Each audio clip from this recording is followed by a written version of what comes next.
Dans cette vidéo, on va s'intéresser au théorème des restes chinois dans sa version anneau. Alors, les hypothèses sont les suivantes. On se donne deux entiers naturels non nuls m et n. On les suppose donc premiers entre eux.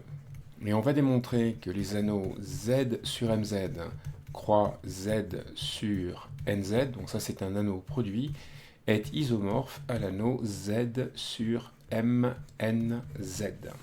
Donc ça, c'est un premier résultat qu'on va établir. Et à partir de là, on va en déduire toujours avec les mêmes hypothèses que M et N sont premiers entre eux, que si phi désigne l'indicatrice, donc phi c'est l'indicatrice de l'air, alors phi de Mn est égal au produit de phi de M et de phi de N. Et pour conclure, on calculera phi de 2025, ce qui nous obligera à calculer phi de p puissance alpha, où p donc est un nombre premier et alpha un exposant entier naturel non nul. Donc comme le résultat a démontré fait appel à la notion d'anneau produit, je vais faire un petit rappel concernant le produit de deux anneaux. Donc je vais me donner deux anneaux A et B que je vais supposer unitaires. Je vais appeler P le produit cartésien des ensembles A et B. Et on va munir P d'une structure d'anneaux, donc pour des lois, plus et multiplié que je vais définir maintenant. Donc si je considère deux éléments de P, donc disons xy et x', y', donc je vais les appeler disons P et P', donc ça ce sont deux éléments du produit cartésien, je vais définir d'une part la somme de P et de P', ainsi que le produit de P et de P'. Alors ces deux opérations se font en fait composante par composante, c'est-à-dire que P plus P', eh bien, c'est le couple obtenu en faisant les sommes composante par composante, donc x plus x', y plus y'. Et puis de même pour le produit, je procède composante par composante, donc j'ai x, x', y, y', et donc dans chaque cas, puisque je fais des opérations à gauche dans A et à droite dans B, j'obtiens un élément du produit cartésien à croix B. Donc d'après le cours, on sait que P est un anneau, et on peut même préciser les éléments neutres. Donc l'élément neutre additif de l'anneau produit, eh bien, c'est tout simplement le couple formé des éléments neutres additifs des deux anneaux. Et de même, l'élément neutre donc multiplicatif est constitué du couple formé des éléments neutres multiplicatifs.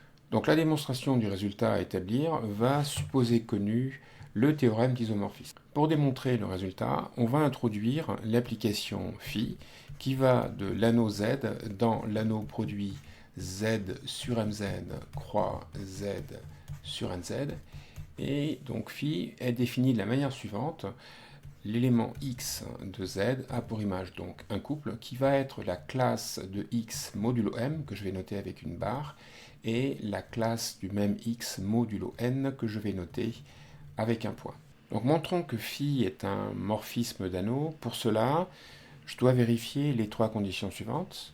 Alors je me donne x et y des éléments de l'anneau de départ, de z, et je dois prouver d'une part que phi respecte l'addition, donc phi de x plus y, eh bien c'est phi de x plus phi de y, et puis phi du produit xy, c'est phi de x multiplié par phi de y.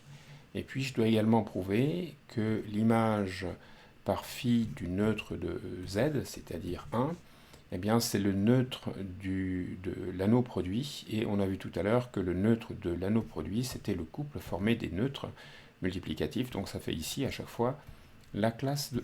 Le dernier point est évident, et les deux premiers points se démontrent de manière analogue, donc je vais m'intéresser par exemple à la première égalité. Donc je me donne des entiers x et y, et je vais calculer phi de x plus y, espérant montrer que ça vaut phi de x plus phi de y. Alors par définition de phi, phi de x plus y, c'est la classe de x plus y modulo m, et puis la classe de x plus y modulo n.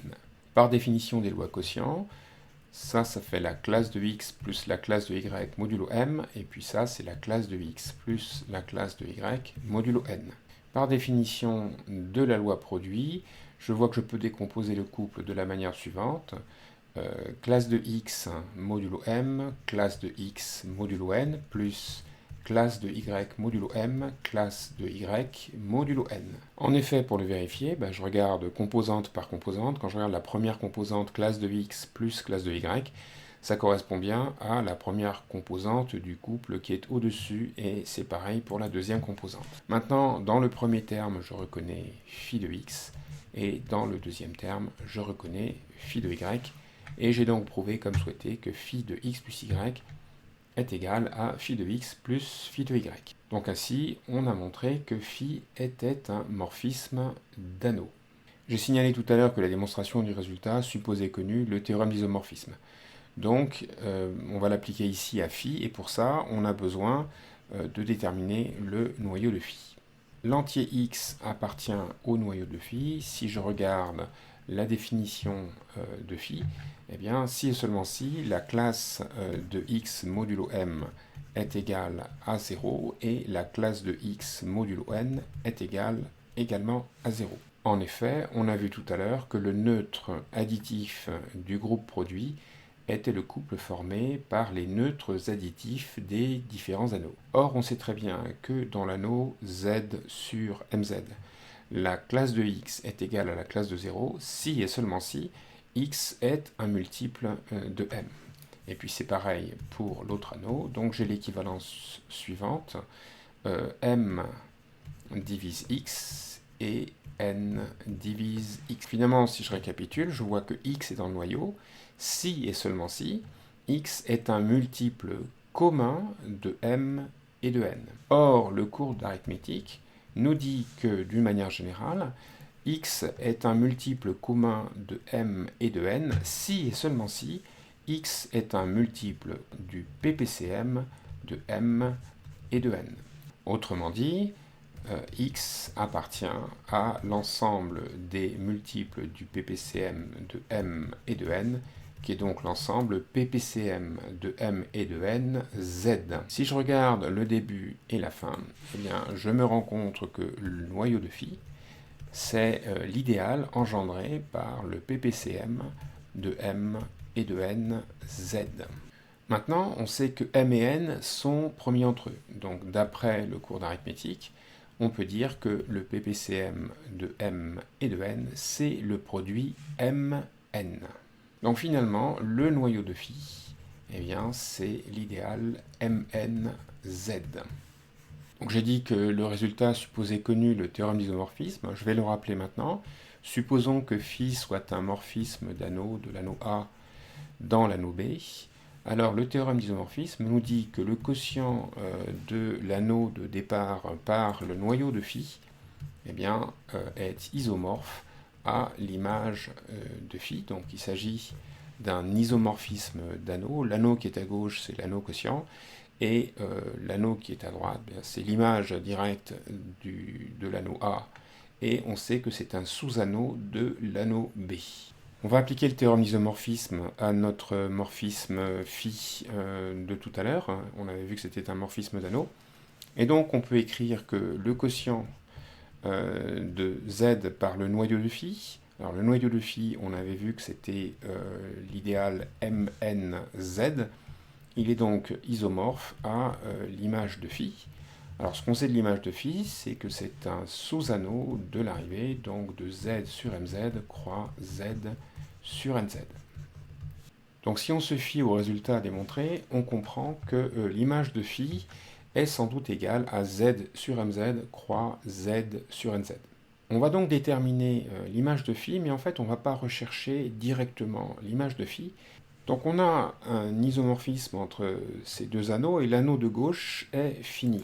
Donc j'en déduis que le cardinal de l'anneau à gauche, donc z sur mnz, est égal au cardinal de l'image de phi.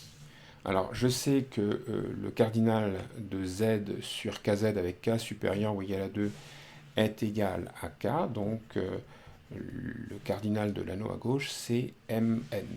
Et en même temps, comme c'est indiqué ici, l'image de phi a un cardinal qui est inférieur au cardinal de l'anneau Z sur Mz croix Z sur Nz. Mais cet anneau est un anneau produit, et il s'écrit comme le produit de deux ensembles finis. Donc je sais que le cardinal d'un produit dans ce cas, c'est le produit des cardinaux. Donc c'est le produit du cardinal de Z sur Mz par le cardinal de l'anneau Z sur Nz. Et comme on l'a dit tout à l'heure, eh bien, le premier facteur vaut M et le deuxième vaut N. Donc je me rends compte que le cardinal de l'image de phi, qui était Mn, est en fait égal au cardinal de l'anneau qui le contient, Z sur Mz croix Z sur Nz. Donc je peux écrire que le cardinal de l'image de phi est égal au cardinal de Z sur Mz croix Z sur Nz. Or, je sais que l'image de phi est incluse dans Z sur Mz croix Z sur Nz. On l'avait signalé un petit peu plus haut, on l'avait signalé ici. Or, on sait que d'une manière générale, si un ensemble X est inclus dans un ensemble Y, et que les ensembles X et Y sont finis et de même cardinal, alors les ensembles X et Y sont en fait égaux. Donc ici, bien, je peux appliquer le rappel puisque j'ai une inclusion et j'ai égalité des cardinaux. Donc ici, eh bien, j'en déduis que l'image de phi est en fait égale à Z sur Mz croix Z sur Nz. Or, on avait vu que l'image de phi était isomorphe à Z sur MnZ, donc j'en déduis que Z sur MnZ est isomorphe à Z sur Mz croix Z sur Nz, ce qui était le résultat à démontrer. Maintenant, passons à la conséquence concernant l'indicatrice de l'aire et nous disons que donc, si phi désigne l'indicatrice de l'aire, phi du produit Mn est égal au produit de phi de M et de phi de N. Je vais commencer par rappeler la définition de l'indicatrice de l'aire. Donc soit N, un entier naturel non nul, qu'est-ce qu'on appelle phi de N, donc phi désignant l'indicatrice de l'aire. Alors, l'indicatrice de l'aire consiste à considérer tous les entiers K qui sont compris donc entre 1 et n, hein, si je veux calculer phi de n. Et je regarde parmi ces entiers ceux qui sont premiers avec n, donc tels que le PGCD de k et de n soit 1. Donc je considère cet ensemble d'entiers. Cet ensemble d'entiers a un certain cardinal. Eh bien, le cardinal, c'est phi de n. Maintenant, quel est le lien entre phi de n et les anneaux de classe résiduelle? Eh bien, le cours nous dit que si je considère le groupe des éléments inversibles de l'anneau Z sur Nz, eh bien, l'ordre de ce groupe, c'est phi de n. Alors, je vais en profiter pour rappeler ce que c'est que l'ensemble U de A des éléments inversibles. Donc, soit A un anneau unitaire, ce qu'on appelle donc U de A, c'est tout simplement l'ensemble des éléments U appartenant à A qui sont inversibles. Autrement dit, pour lesquels il existe un élément V de A, tel que le produit UV soit égal à VU, soit égal au neutre multiplicatif de A. Alors, le cours nous dit que U de A, muni de la multiplication, eh bien, que c'est un groupe, et donc on appelle le groupe des éléments inversibles de l'anneau A. Donc je repars du résultat qu'on avait établi, à savoir que l'anneau Z sur MnZ est isomorphe à l'anneau produit Z sur Mz croix Z sur Nz pour démontrer la propriété que phi de Mn est égal à phi de M multiplié par phi de N. Alors, je vais d'abord utiliser un premier résultat qui dit la chose suivante, qui dit que si deux anneaux A et B sont isomorphes, hein, deux anneaux unitaires, alors leur groupe d'inversibles U de A et U de B sont également, donc sont des groupes isomorphes. Donc ce résultat sera démontré à la fin de la vidéo. Donc, partant de ce résultat, et utilisant donc l'isomorphisme qu'on a établi, eh bien, on en déduit donc que le groupe des éléments inversibles de l'anneau Z sur MnZ est isomorphe au groupe des éléments inversibles de l'anneau produit, donc qui est à droite, Z sur MZ croix Z sur NZ. Puis je vais utiliser un deuxième résultat qui sera également démontré en fin de vidéo, décrivant le groupe des éléments inversibles d'un anneau produit.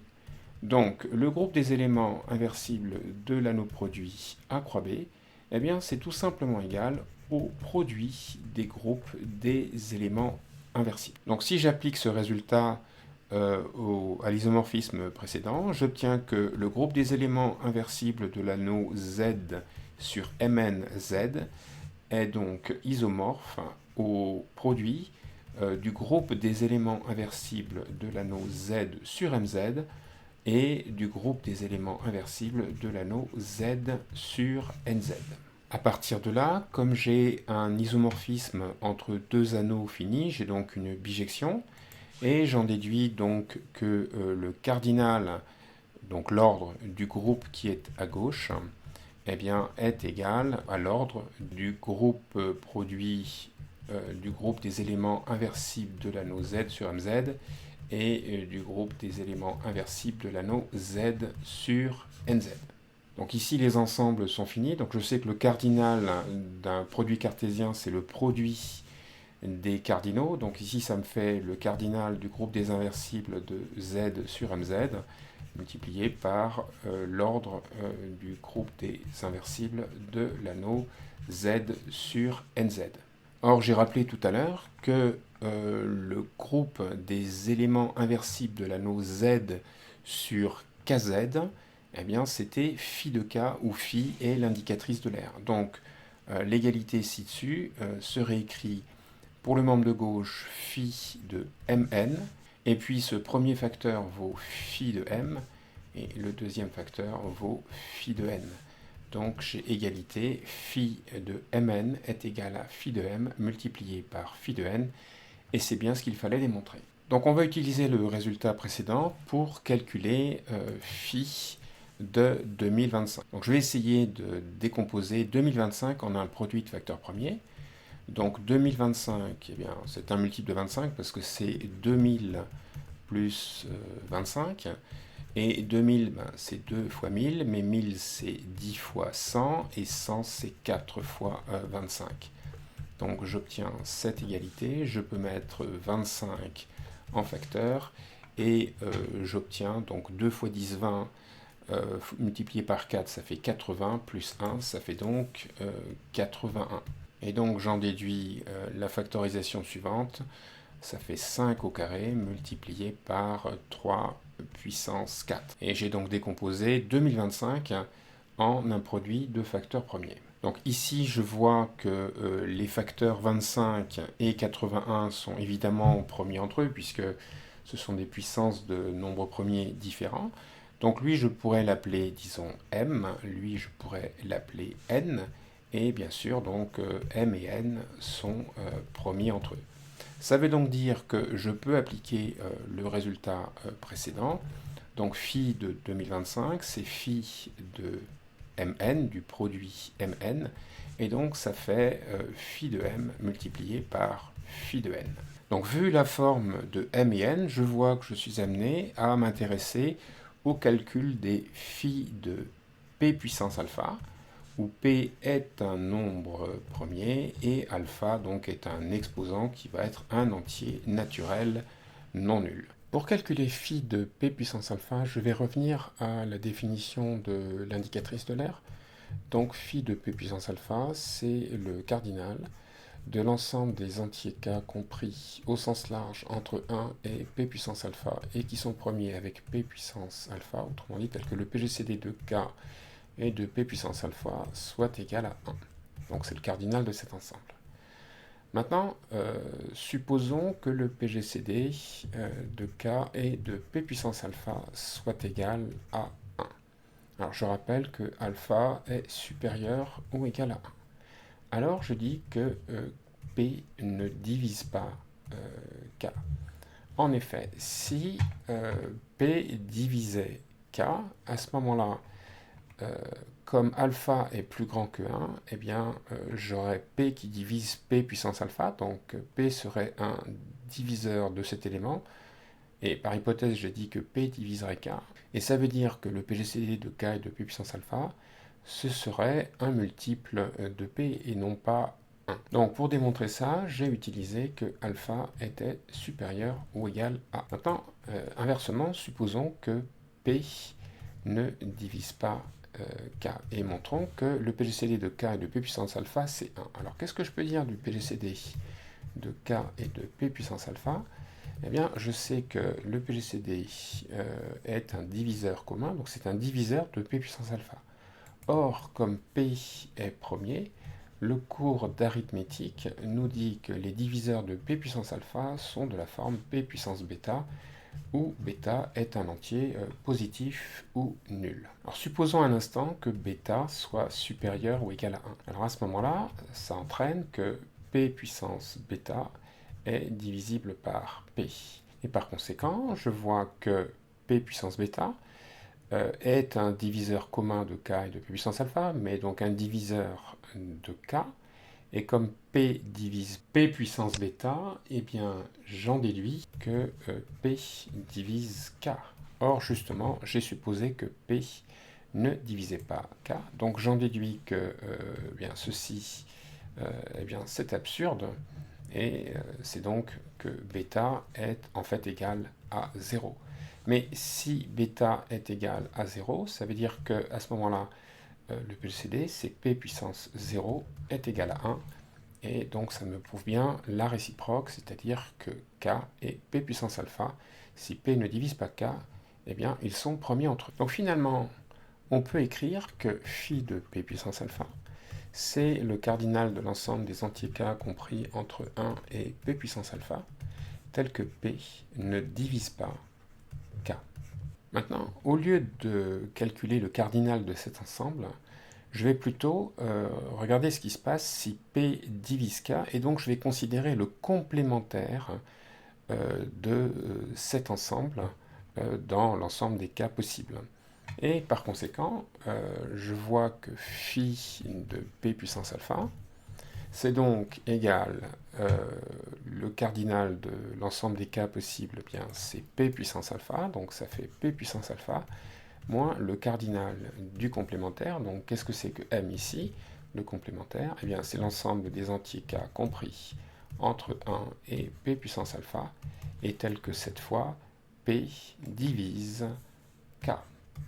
Maintenant, nous allons calculer le cardinal de M. Donc pour ça, je vais faire un petit dessin où je vais placer tous les multiples de P entre 0 et le dernier à considérer, donc qui est P puissance alpha, que je vais placer tout à fait à droite, et qui est un multiple de P, puisque alpha est au moins égal à 1. Alors, le premier multiple de P véritable, c'est 1 fois P, donc qui est ici, puis je vais avoir 2 fois P, puis je vais avoir 3 fois P, et puis donc ici, j'ai 1, c'est le premier entier que je dois considérer. Le dernier multiple de P, il est ici, et le précédent, eh bien, c'est P puissance alpha moins P, c'est-à-dire en fait P puissance alpha moins 1 multiplié par P. Donc combien je compte de multiples de P? Eh bien j'en compte donc 1, 2, 3, etc. Et je vois bien que le nombre de multiples de P, eh bien ça va être le quotient de P puissance alpha par P. Or, P puissance alpha, eh bien c'est P multiplié par P puissance alpha moins 1, et donc le nombre de multiples de P, eh bien c'est P puissance alpha moins 1.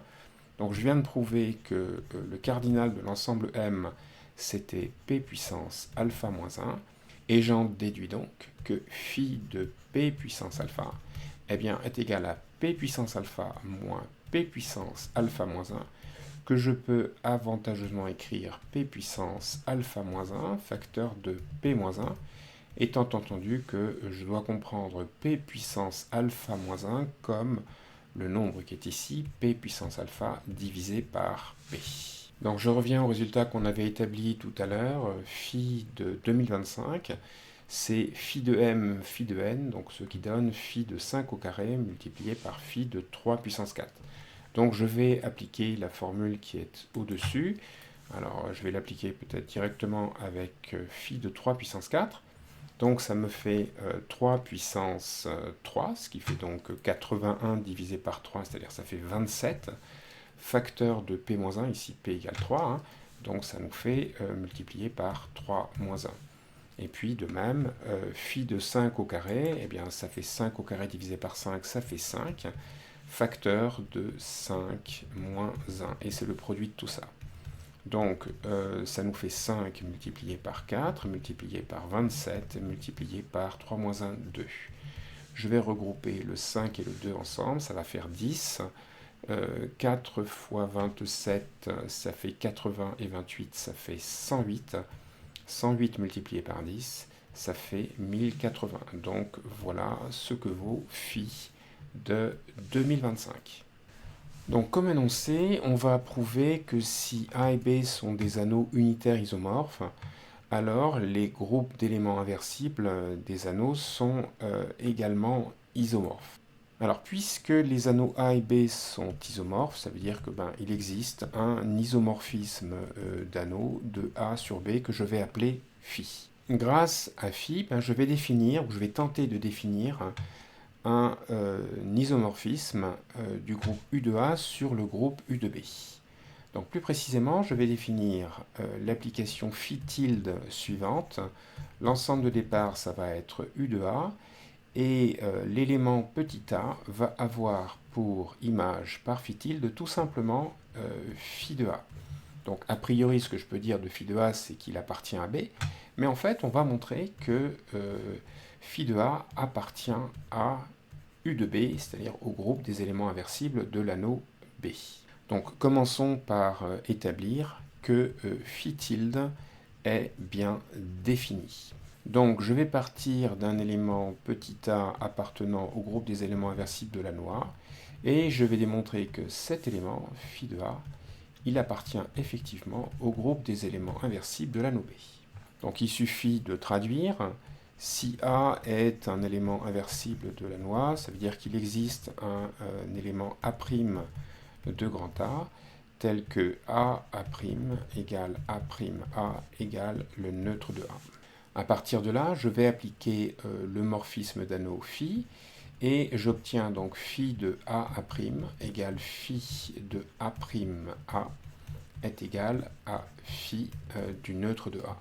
Mais comme phi, par hypothèse, est un morphisme d'anneau, il envoie le neutre de A sur le neutre de l'arrivée, c'est-à-dire le neutre de B. Phi de A', eh bien, ça va faire phi de A multiplié par phi de A', et de même, donc, phi de A', ça fait phi de A' multiplié par phi de A, et tout ça, c'est censé valoir le neutre de B. Donc, en regardant les deux dernières égalités, la dernière ligne, je vois que l'élément phi de A, donc qui est ici et là, eh bien, je vois qu'il est inversible, qu'il appartient donc au groupe des éléments inversibles de l'anneau B, et je vois donc que son inverse, c'est phi de A'. Donc on a bien prouvé le résultat annoncé. Maintenant, on va montrer que phi tilde est un isomorphisme de groupe.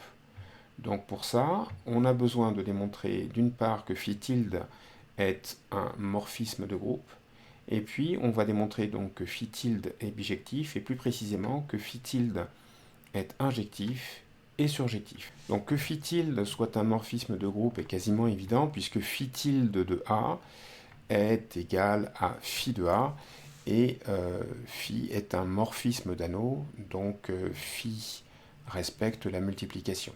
Donc en clair, phi tilde est un morphisme de groupe, car phi est un morphisme d'anneau. Maintenant, on va montrer que phi tilde est injectif. Comme on vient de voir que phi tilde est un morphisme de groupe, il suffit de montrer que le noyau de phi tilde est réduit au neutre de A. Or, si petit a appartient donc au noyau de phi tilde, ça veut exactement dire par définition que phi de a, c'est le neutre du groupe U de B, c'est un neutre multiplicatif, donc c'est le neutre de B. Or, on sait que comme phi est un morphisme d'anneau, il envoie le neutre multiplicatif du départ sur le neutre multiplicatif de l'arrivée. Et comme phi est un isomorphisme, c'est en particulier une bijection, et par conséquent, c'est une injection, et j'en déduis donc que en fait A est égal au neutre de A à cause de l'injectivité. Et évidemment, c'est équivalent. Donc, comme annoncé, j'en déduis que le noyau de phi tilde est bien réduit au neutre de U de A.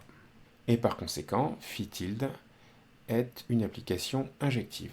Montrons que phi tilde est une application surjective. Pour ça, donc, je vais me donner un élément B appartenant donc à U de B, donc soit B appartenant à U de B, et je vais montrer que B admet un antécédent dans U de A. Donc le fait que B soit inversible, ça veut dire qu'il existe un élément B' de grand B, tel que le produit BB' soit égal au produit B'B, soit égal au neutre de B. Et en fait, ce que je vais faire ici, c'est utiliser l'isomorphisme réciproque de phi. Donc je sais que phi est un isomorphisme d'anneau, et donc je sais d'après le cours que phi-1 qui existe est un isomorphisme d'anneau. Donc je vais appliquer phi-1 à cette égalité, et je vais donc obtenir que phi-1 de bb' qui est phi-1 de b, phi-1 de b' est égal à phi-1 de b' multiplié par phi-1 de b. Et ça, c'est égal donc à phi-1 du neutre de b. Et comme phi-1 est un morphisme d'anneau, eh bien, ça va envoyer le neutre de b sur le neutre de a. Et donc ça vaut le neutre de a. Alors, je vais donner un nom à phi-1 de b. Je vais poser a est égal à phi-1 de b, en sorte que phi de a est égal à b. Et donc, qu'est-ce que je lis? Eh bien, je lis que a multiplié par cet élément est égal à l'élément en question multiplié par a. Et ça fait le neutre de a. Donc, de tout cela, eh bien, je déduis que a est un élément inversible de l'anneau A. Au passage, donc, son inverse, c'est l'élément phi-1 de b'. Et il se trouve que, puisque phi de a égale b, eh bien, c'est que A est un antécédent de B, et c'est ce que je cherchais à établir. Donc ainsi, on vient de prouver que phi tilde est bien défini, est un morphisme de groupe, il est injectif, il est surjectif, et donc phi tilde est bien un isomorphisme de groupe. Précédemment, on avait admis ce résultat que le groupe des éléments inversibles de l'anneau produit, c'était le produit des groupes des éléments inversibles. Alors, en effet, considérons un élément xy, un couple xy appartenant au groupe des éléments inversibles de l'anneau A croix B. Qu'est-ce que ça veut dire par définition? Eh bien, ça veut dire que je peux lui trouver un inverse. Autrement dit, je peux trouver un couple x', y', donc appartenant à A croix B, tel que le produit donc, de xy dans l'anneau produit et de x', y' dans les deux sens. Donc x', y' multiplié par xy, soit égal donc au neutre de l'anneau produit, et on a vu que c'était le couple formé des neutres. Alors si je regarde les égalités qui sont à la fin, je vois que ces égalités, quand je fais les produits donc composante par composante, eh bien, nous donne en fait que x' est égal à x', x est égal au neutre de A, et d'autre part, même chose pour y, donc y', y' est égal à y', y est égal au neutre de B. Et donc, quand je regarde l'assertion complète, eh bien, je me rends compte que la première ligne signifie exactement que x est un élément inversible de l'anneau A. Et la deuxième ligne signifie exactement que y est un élément inversible de l'anneau B. Donc cette conjonction est équivalente à dire que le couple XY appartient au produit cartésien U de A croix U de B. Et donc si je regarde le début et la fin, je vois que le groupe U formé des inversibles de l'anneau A croix B, eh bien c'est le groupe produit du groupe des éléments inversibles de A et du groupe des éléments inversibles de B.